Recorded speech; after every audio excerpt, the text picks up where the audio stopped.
Hello dear student, आप लोगों का फिर से स्वागत है बीएससीबी पटना क्लास में। तो आज हम करने वाले हैं अति लघुत्तरीय क्वेश्चन। जो कल का क्लास में हुआ था वो भी थ्योरी क्लास हुआ था, तो आज उसका हम अति लघुत्तरीय क्वेश्चन सॉल्व करेंगे। ठीक है, अगर आप लोग चैनल पर पहली बार हैं तो वीडियो को लाइक कर ले और चैनल को भी सब्सक्राइब कर ले।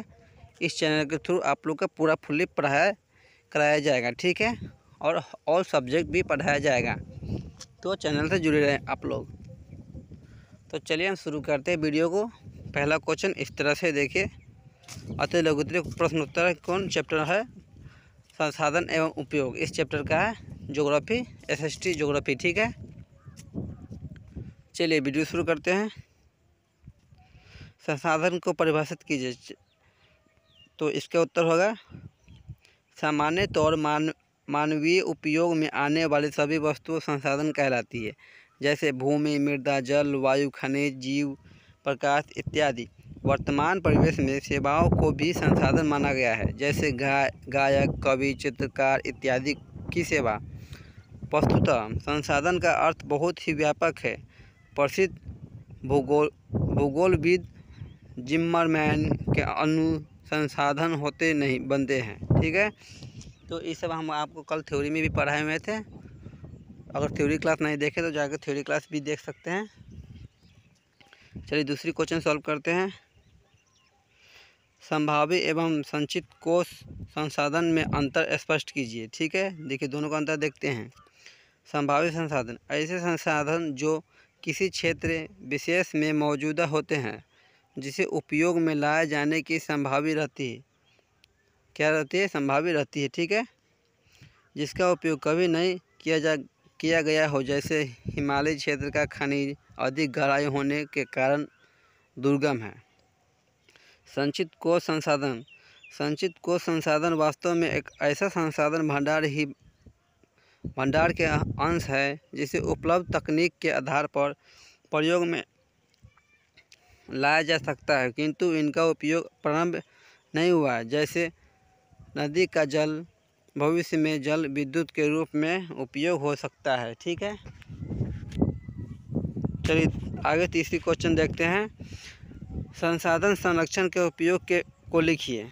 उत्तर होगा सभ्यता एवं संस्कृति के विकास में संसाधन की अहम भूमिका होती है, किंतु संसाधनों का अविवेकपूर्ण या अतिशय उपयोग विविध सामाजिक, आर्थिक, सांस्कृतिक एवं पर्यावरणिक समस्याओं को जन्म देता है।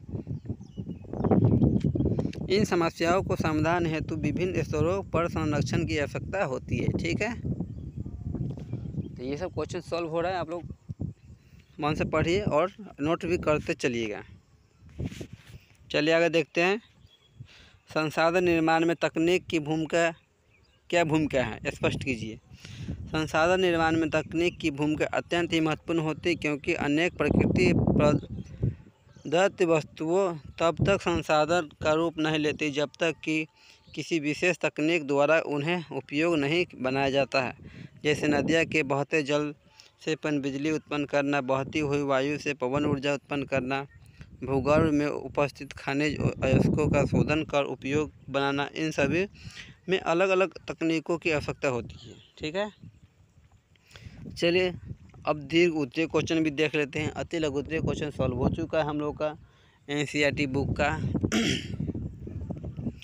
चलिए दीर्घ उत्तरीय क्वेश्चन आ चुका है। पहला देखिए, संसाधन के विकास में सतत विकास की अवधारणा की व्याख्या कीजिए।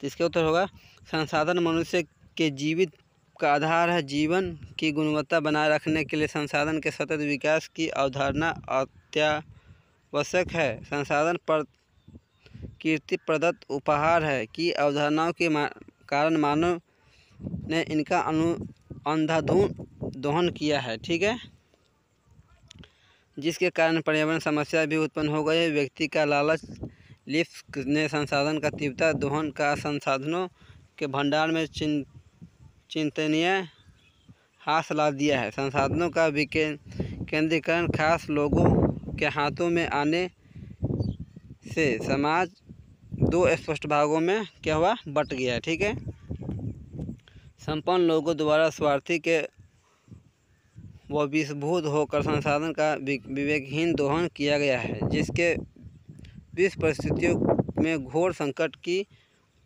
स्थिति उत्पन्न हो गई, जैसे भूमंडलीय तापन, ओजोन क्षय, पर्यावरण प्रदूषण, अम्ल वर्षा इत्यादि ये सब हुआ है। ठीक है,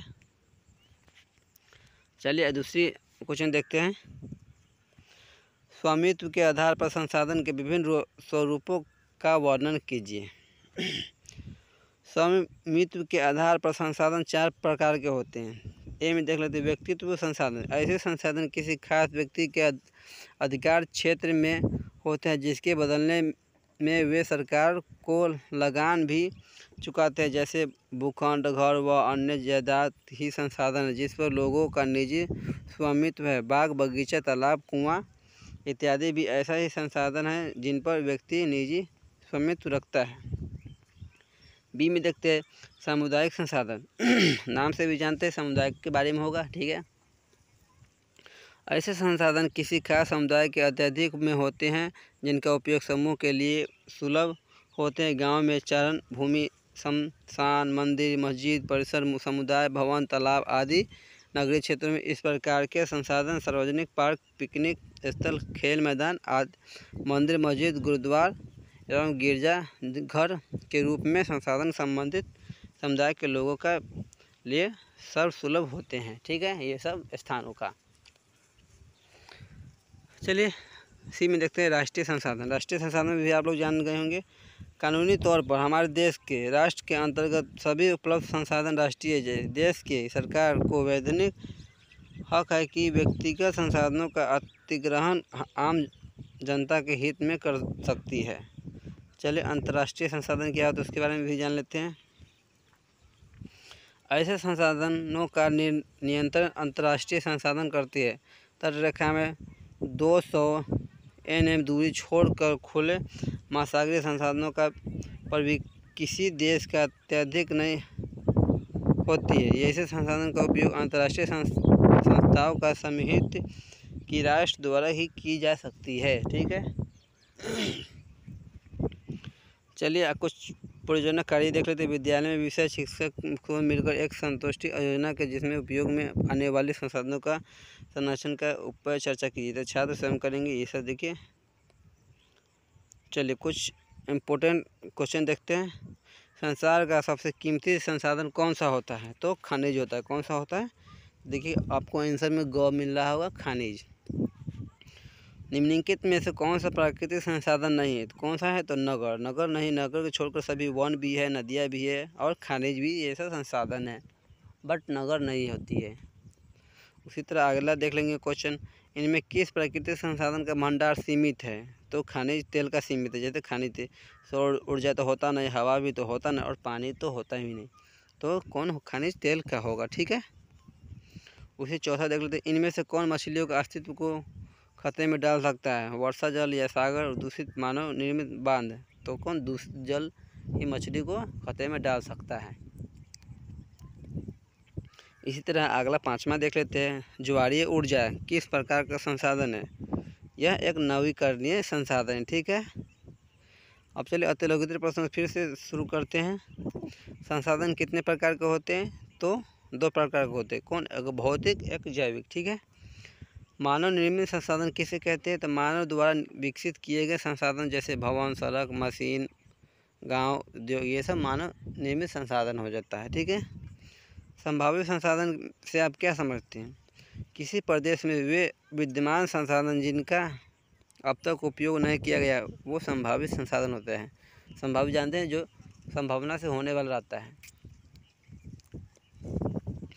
जैव संसाधन क्या है? वे सभी संसाधन जिनकी प्राप्ति जीवमंडल से होते हैं और जिनमें जीवन व्याप्त है, जीव संसाधन कहलाते हैं।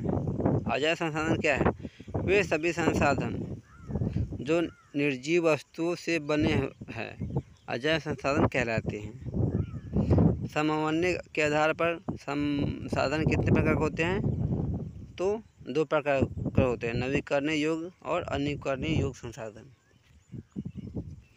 चलिए उसी तरह 7 में देख लेते हैं, राष्ट्रीय संसाधन किसे कहते हैं? तो कानूनी रूप से देश के भीतर मौजूद सभी उपलब्ध संसाधन राष्ट्रीय संसाधन है। ठीक है।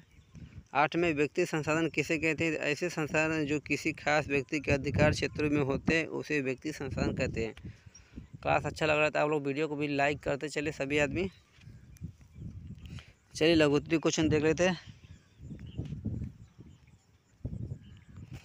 लघुत्तरीय प्रश्न, सतत पोषणीय विकास क्या है? रियो एजेंट 21 और सतत पोषणीय विकास के बीच क्या संबंध है?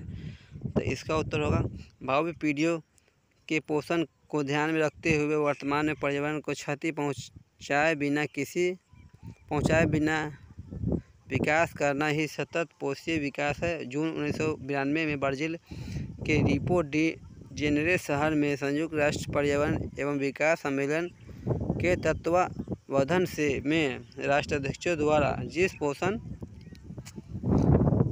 घोषणा पत्र को स्वीकार किया गया उसे हम एजेंडा 21 कहा गया है। एजेंडा 21 एक कार्यसूची है जिसका उद्देश्य समान हितों, पारस्परिक आवश्यकताओं एवं सम्मिलित जिम्मेदारियों के अनुसार विश्व सहयोग द्वारा पर्यावरणीय क्षति से निपटाना है। यह अंतर सतत पोषणीय विकास पर बल देता है। ठीक है। दूसरी क्वेश्चन देखते कितने क्वेश्चन इसमें, मात्र 4 क्वेश्चन है। तो दूसरी क्वेश्चन देख लेते हैं। नवीकरणीय एवं अनवीकरणीय संसाधनों में अंतर करें। ठीक है। नवीकरणीय संसाधनों का वर्गीकरण भी प्रस्तुत करें। तो इसके उत्तर देख लेते हैं। वातावरण के सभी पदार्थ जो प्राकृतिक रूप से सतत उपलब्ध होते रहते हैं नवीकरणीय संसाधन के रूप में जाने जाते हैं। ठीक है। जैसे सूर्य प्रकाश, हवा, पानी, पेड़ पौधे, पक्षी, जीव इत्यादि। दूसरी ओर वे सभी पदार्थ जो एक बार समाप्त होने के बाद पुनः प्राप्त नहीं किया जा सकता है अनवीकरणीय संसाधन की श्रेणी में आते हैं। जैसे कोयला, पेट्रोल, ये सब समाप्त होने के बाद दोबारा नहीं किया जा सकता है। नवीकरणीय संसाधन कितने? 2 प्रकार के होते हैं। ठीक है। कितने? 2। वैसे नवीकरणीय संसाधन जो प्राकृतिक, भौतिक, रासायनिक अथवा जैविक प्रक्रिया द्वारा उत्पन्न होते हैं उसे सतत उपलब्ध संसाधन कहा जाता है, जैसे पानी, जीव, ये सब। ठीक है। वैसे नवीकरणीय संसाधन जिसकी उपलब्ध सदैव एक समान नहीं होते हैं प्रवाहनीय संसाधन कहलाते हैं, जैसे नदियों में जल। चलिए तीसरी क्वेश्चन देखते हैं। राष्ट्रीय संसाधन क्या है? किसी परिस्थिति में निजी का सामुदायिक संसाधन राष्ट्रीय संसाधन बन जाती है। उल्लेख कर वैधानिक रूप से किसी राज्य अथवा देश की सीमा के अंदर पाए जाने वाले समस्त संसाधनों को राष्ट्रीय संसाधन कहा जाता है। प्राचीन काल में राजाओं को राज्य के संपत्ति का स्वामी माना जाता है। वर्तमान समय में यह अधिकार सरकार के पास है। आवश्यकता पड़ने पर सड़क या रेल लाइन बिछाने, नहरें को और कारखानों अथवा सरकारी कार्यालयों के निर्मित के लिए भूमि अधिग्रहण करना अनिवार्य हो जाता है। ऐसे परिस्थितियों में यानी राष्ट्रीय महत्व के निर्माण कार्य का विकासात्मक कार्य के लिए सरकार द्वारा जब निजी अथवा समुदाय संसाधन का अधिग्रहण किया जाता है तब वह राष्ट्रीय संसाधन बन जाता है। इसी तरह सागर तट से 19.2 किलोमीटर दूर तक भाग के राष्ट्रीय संसाधन में शामिल है। और लास्ट क्वेश्चन आज का देख लेते हैं। संसाधन नियोजन वर्तमान समय की आवश्यकता है स्पष्ट करें अथवा संसाधन नियोजन की प्रक्रिया में शामिल करें कार्यों का उल्लेख करें। ठीक है। भारत में संसाधन का वितरण काफ़ी असमान है। किसी भी प्रदेश के सर्वांगीण विकास के लिए कई प्रकार के संसाधनों की आवश्यकता होती है। किसी प्रदेश में संसाधन विशेष की अधिकता होती है तो दूसरे प्रदेश में इसकी कमी होती है। अतः देश के संपूर्ण एवं एक समान सामाजिक आर्थिक विकास के लिए संसाधन का नियोजन आवश्यक होती है।